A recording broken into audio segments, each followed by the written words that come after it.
আজকের কীর্তনের প্রারম্ভেই কয়েকটা বিষয় আমি আপনাদের জানিয়ে রাখি। আমি বাইরের কেউ না, আপনাদের ঘরের ছেলে, আপনাদের নিজেদের মানুষ। অনেকে দূর দূর থেকে এসেছেন আমাকে ভালোবাসেন বলে, আমাকে পছন্দ করেন বলে। তবে এই ভিড়ের ভিতরে সবাই যে আমাকে ভালোবাসে তা নয়। অনেকে এসেছেন আমাকে আমার ধরবে বলে। আমি তাদেরকে ওয়েলকাম করছি, আমাকে ধরবেন। না ধরলে আমি বুঝবো কি করে আমি ভুল করছি নাকি আমি ঠিক করছি। আমি যে সব ঠিক কথা বলছি এ তো নয়, হতে পারে আমি ভুল কথা বলছি। আমি যেমন যুক্তি দিয়ে ভুলভাল বলছি, তেমনি আপনারা আমাকে যুক্তি দিয়ে ঠিকটা বুঝিয়ে দেবেন, আমার ভুলটা ধরিয়ে দেবেন। এই বিশ্বজিৎ আমার আগে প্রোগ্রাম করছিল, ছেলেটা খুব ভালো ছেলে, গলাটা খুব মিষ্টি গলা, আমাকে খুব ভালোবাসে, বাবা বলে ডাকে। তো বিশ্বজিৎ একটা বিষয় চর্চা করেছে, ভগবান শ্রীকৃষ্ণ 16,000 গোপিনীদের উদ্ধার করেছেন। এখন তাদের যদি বিয়ে না করে ওই মেয়েগুলো কোথায় যাবে? পতিতা তৈরি হবে। পতিতা তৈরি হলে সমাজ নোংরা হবে। এর জন্যে এই কথাগুলো ভেবে ভগবান শ্রীকৃষ্ণ এই 16,000 গোপিনীদের বিয়ে করেছেন। এটা বিশ্বজিতের ব্যক্তিগত মত, এটা কোনো গ্রন্থে লেখা নেই।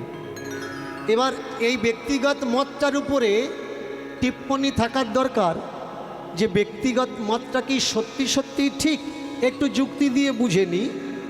মেনে চলুন, কারোর বাড়ির ঘরের মেয়ে পালিয়েছে, অন্য কাউকে ভালোবেসে পালিয়েছে।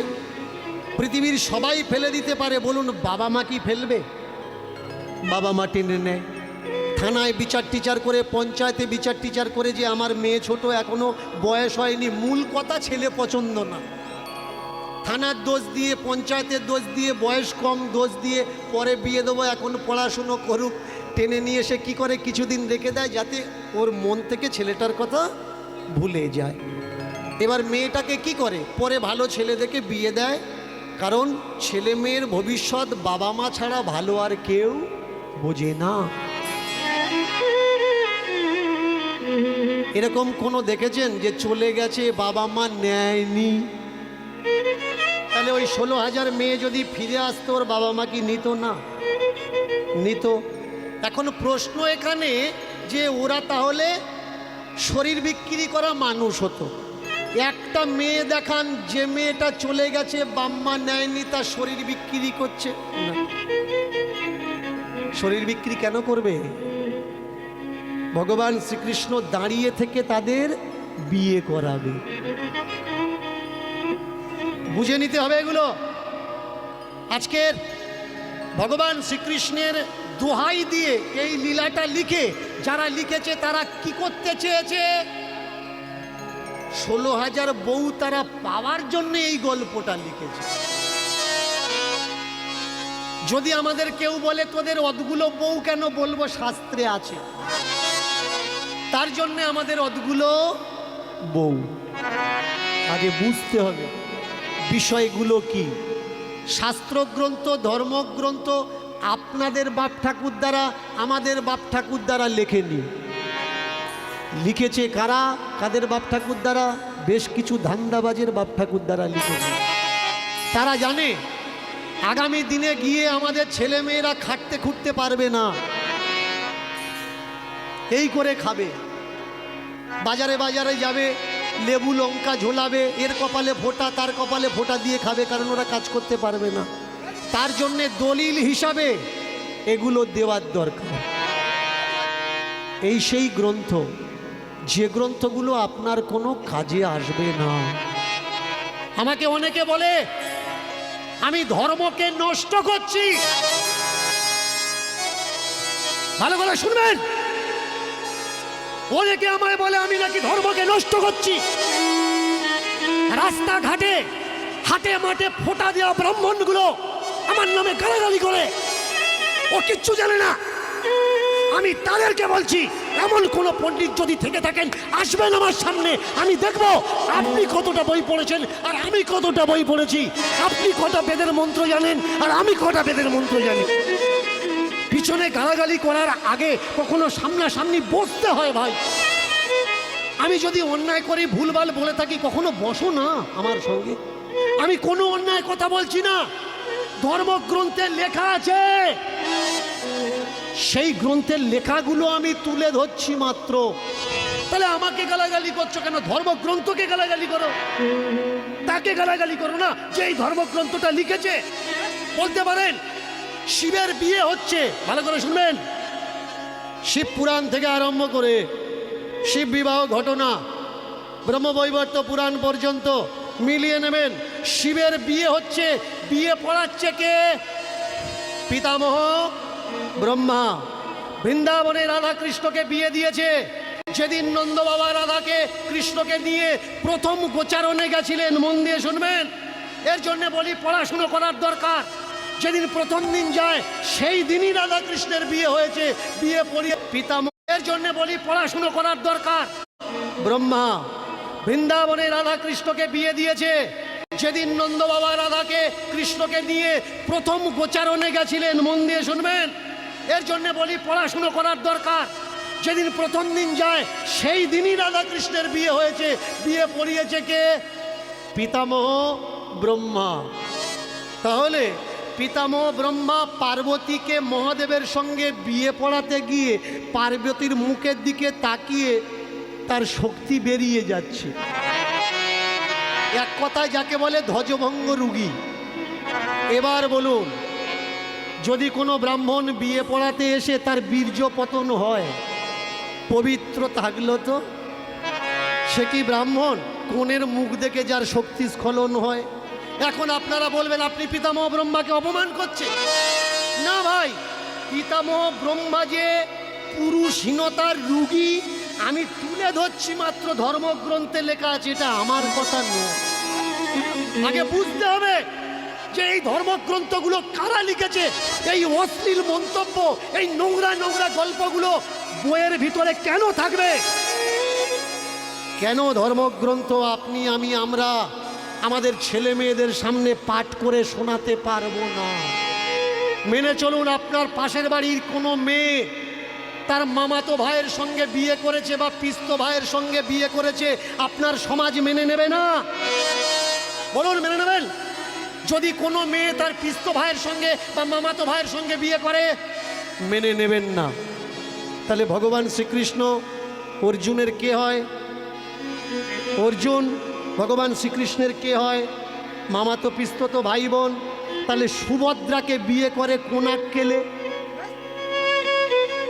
এ তো আমার কথা নয় ভাই, ধর্মগ্রন্থে লেখা আছে। আমাকে গালাগালি দেওয়ার আগে ধর্মগ্রন্থকে গালাগালি দাও, আর যারা লিখেছে তাদের গালাগালি দাও না। কষ্ট কোন জায়গায় লাগে জানেন? যখন দেখি মানুষ সব জানার পরেও আমাকে গালাগালি করে, আমাকে মন্দ কথা বলে, সত্য জানার চেষ্টা করে না। সত্য কোনটা আর মিথ্যে কোনটা? যে মহাপ্রভুকে এরা মাটির তলায় ঘুম পাড়িয়ে দিল, তাদের নাতিপুতিরা আজকের মহাপ্রভুর নামে মালা বিক্রি করে। বলুন তো, মহাপ্রভুর জন্মতিথি আমরা পালন করি, মহাপ্রভুর জন্ম দিবস, মহাপ্রভুর মৃত্যু দিবস নেই কেন? এই জায়গায় তো জোচ্চুরি ধরা পড়বে ভাই। মহাপ্রভুর 2 বিবাহ, তাহলে বিবাহ দিবস আমরা পালন করি না কেন? অনেক বাবাজিদের জিজ্ঞাসা করবেন, নিজের বাবার জন্মদিন পালন করে না, কিন্তু কৃষ্ণের জন্মদিন, নিমায়ের জন্মদিন পালন করে।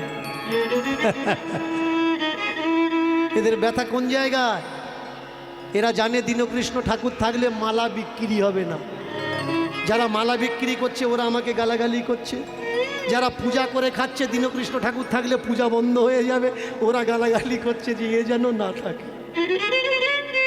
কারোর অভিশাপে যদি, শকুনের অভিশাপে যদি গরু মরত, তাহলে দেশে কিন্তু গরু থাকতো না।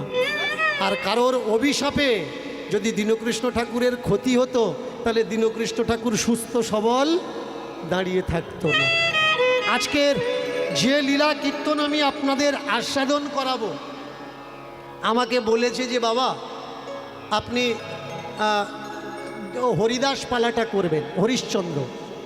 আমি বললাম এ তো তোমরা শুনেছো, যে পালা আমি করব যেটা মানুষ শোনেনি সেই পালা করব, তবে তো ভালো লাগবে। আর আমাকে বলা হলো যে বাবা আপনি এমন পালা করবেন কেউ শোনেনি। আমি বললাম না, আর আপনাদের যদি বিশ্বাস না হয় আমি বলছি, আপনারা মিলিয়ে নেবেন। আর যদি কখনো আমায় বলেন যে হ্যাঁ বাবা এক্ষুনি দাঁড়িয়ে বলুন যে এই পালাটা আমি শুনেছি, আমি কথা দিচ্ছি কমিটির থেকে 10টা পয়সা নেবো না, যে পালাটা আমাকে বলবে বাবা আমি শুনেছি আর অমুক বইয়ে লেখা আছে, পুরো টাকাটা তাকে দিয়ে দেবো। এবার পালার নামটা কি? পালার নামটা হচ্ছে সুরুচির পুত্র ধর্ম। এবার বলবেন, যদি জানা থাকে বলবেন, তা না হলে পালা করবো আর বলবেন জানি জানি, ওটা নয়। কিন্তু চমৎকার কোন জায়গায় জানেন, আমাকে অনেক কীর্তনীয়ারা বলে উনি থাকলে আমরা থাকবো না। আমি থাকলে,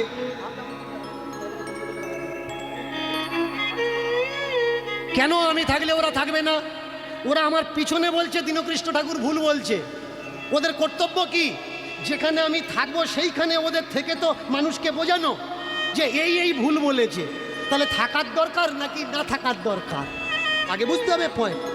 আমার সঙ্গে বসবে না বসো না, কিন্তু আমি যেখানে কীর্তন করছি এসো, তবে তো বুঝবো কে কটা বই পড়ে রেখে। অনেকে আমায় বলে আরে কথায় কথায় অহংকার করে। কেন ভাই করব না? এটা আমার অহংকার নয়, এটা আমার অলংকার। যে হ্যাঁ আমি তোমার থেকে বেশি স্টাডি করি, এর জন্যই তো আমার অহংকার, এটাই তো আমার অলংকার, এটাই আমার আবাবেশ। আর এর জন্যে হাজার হাজার কিলোমিটার দূর থেকে আজকের যুব সমাজ ছুটে আসছে। আমাকে অনেকে বলে উনি হিন্দু ধর্ম সর্বনাশ করছে, মুসলমানরা আমাদের বদনাম করছে। না ভাই, দীনকৃষ্ণ ঠাকুর এমন এক মন্ত্র বিশ্বের বাজারে দিয়েছে, যে কীর্তন মুসলমানরা শুনতো না আজকের ডেটে মুসলমানরা কীর্তন শুনছে। যে তারা বলে আমায় যে বাবা আমরা আপনার কীর্তন শুনি। কেন শোনে? কারণ কীর্তনে কিছু পাওয়ার আছে, এইটা মানুষ ভুলে গেছিল। কোনো হিন্দুকে দেখাতে পারবেন না মাওলানাদের ওয়াজ শোনে। কেন শোনে না? পাওয়ার মতো কিছু নেই। আজকের যে লীলা, লীলার মাধ্যমেই আমরা সত্য জানব, কল্পনা জানব। লীলার নাম কি? সুরুচির পুত্র ধর্ম। এই যে সমাজে লড়াই কিসের জন্যে? ধর্ম। এই যে মন্দির তৈরি হচ্ছে কিসের জন্যে? ধর্ম। মসজিদ তৈরি হচ্ছে কিসের জন্যে? ধর্ম। চাঁদা কালেকশন কিসের জন্যে? ধর্ম। মারপিট কিসের জন্যে? ধর্ম। অশান্তি কেন? ধর্ম। ঈশ্বর একটা বাণিজ্যিক শব্দ, ঈশ্বর বলে কিছু হয় না। এ কথা কে বলেছিলেন? এটা আমার কথা নয়, সক্রেটিসের কথা। মহান মানবদের জীবনী স্টাডি করতে হবে। নৈমিষারণ ইউপি, লখনৌর পরে আহির গ্রাম, সেই আহির নিজ জাতের গ্রামে একজন নারী, একজন মা, যার নাম কি? সুরুচি। এক পুত্র, স্বামী তার নেই, স্বামী মারা গেছে। ভালো করে মন দিয়ে শুনবেন। আহির গ্রাম মানে নিজ্জাত, নিজ্জাতের গ্রামে একজন মা, তার নাম কি? সুরুচি। আর এই সুরুচির স্বামী মারা গেছে, এক পুত্র, 5-7 বছর বয়স। নাম কি? নাম তার ধর্ম। লেখক বললেন আহির ও গ্রাম